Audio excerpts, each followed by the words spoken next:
À un moment donné, le prof, c'est le patron et c'est lui qui impose sa loi. Et puis, tu vas faire des choix parce que tu vas renoncer à certaines choses pour certains élèves. C'est ça. Maintenant, tant mieux si tu peux en poursuivre plusieurs. Hein, ce prof-là, il était exigeant, mais qu'est-ce qu'il m'a appris comme chose? Il m'a appris à être structuré, etc. Et peut-être que lui, en arrière-fond, il avait l'idée, je veux apprendre à mes élèves à aller au bout des choses et être structuré. Un autre, on s'est bien amusé, on a fait des chouettes projets, c'était vraiment intéressant. Là, il a amené le plaisir, la motivation par là. Donc dans vos images de prof, vous avez ça. Et donc quand je fais l'exercice là, c'est aussi se dire, quelle image de prof j'ai envie d'être? On essaie de mettre en place toute une série de démarches, comme par exemple accueillir les apprenants avec leurs besoins et leurs acquis et les aider à se construire un projet qui soit à leur mesure. La formation est centrée sur l'apprenant.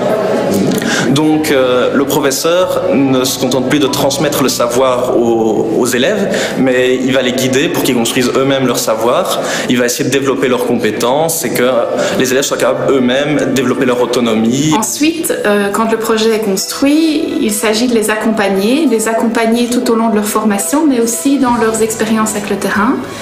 Ainsi, lors des préparations de stage, on est présent, on les rencontre, on va les voir sur le terrain enseigner. Le fait de les laisser choisir, ça va susciter du bruit. Tu vas avoir peut-être un enfant qui n'est pas très bien intégré dans la classe, qui va se retrouver tout seul. Du coup, tu vas devoir peut-être tous les faire rasseoir, puis tous les remettre par deux, et finalement, tu auras perdu beaucoup de trucs. Et c'est pour ça que je veux voir de quelle manière ils vont être plus à l'aise. Voilà. Soit ils vont le voir avant, soit de le voir après. Ça dépend de comment ils interprètent ta mise en situation. Ouais. Ensuite, on fait un débriefing avec eux et on leur permet de faire une co-évaluation pour évaluer leur stage et leur permettre d'expliquer ce qu'ils ont vécu en stage. C'était mon premier stage, c'était mes premières heures de cours et je pensais être très stressée devant la classe et finalement ça a été comme sur des roulettes, ça s'est très bien passé. J'ai eu de bons contacts avec les élèves. C'est un très long travail parce qu'il faut penser à comment les élèves vont réagir à notre exercice. Ensuite, ce qu'on a bien aimé, c'est l'analyse réflexive. Donc après le stage, on a pu rencontrer donc par petits groupes des professeurs qui étaient chacun pour leur matière. Beaucoup sont sortis avec un rapport bon stage et après la rencontre avec les superviseurs, après l'heure de stage qu'ils sont venus voir, tout allait très bien.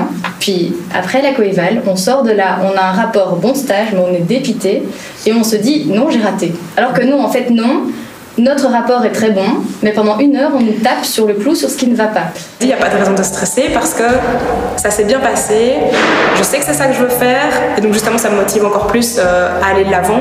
Ce stage m'a confirmé dans mon choix, quoi. Et enfin, j'en ressors super heureux et je sais que c'est le prof que je veux faire, quoi. Par ailleurs, il s'agit également de continuellement placer les étudiants dans une posture qui est active, qui est professionnalisante, en leur permettant de faire des allers-retours entre le terrain et la formation théorique.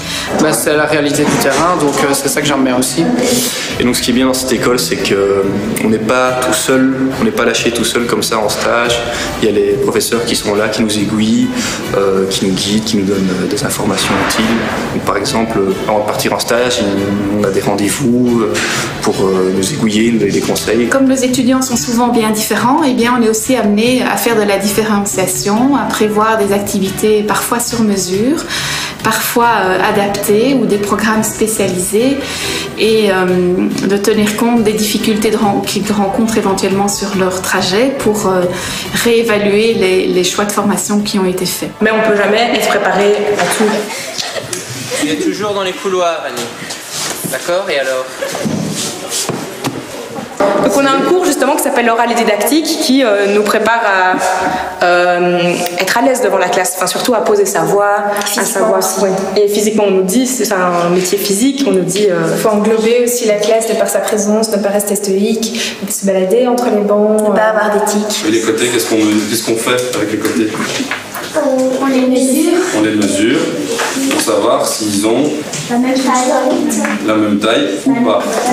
Le premier, tu écoutes? Le premier, c'est un jour où quoi? Il y a beaucoup de soleil, il n'y a pas beaucoup de soleil, c'est quoi? Oui, Mohamed. Il y a beaucoup de soleil. Regarde bien, la première image. Alors, il n'y a pas beaucoup de soleil. Il n'y a pas beaucoup de soleil. Alors, il n'y a pas beaucoup de soleil. En hiver, en printemps, en été ou en automne? Pour un premier essai, c'est bien parce qu'on est super vite en stage. Donc ça, c'est bien parce qu'on voit directement si on est fait pour le métier ou bien si ça ne nous convient pas du tout. C'est notre stagiaire. Et alors, tu la trouves comment? Elle est gentille, elle est plutôt sympathique. Est-ce que tu crois que ça va faire un bon professeur plus tard? Oui.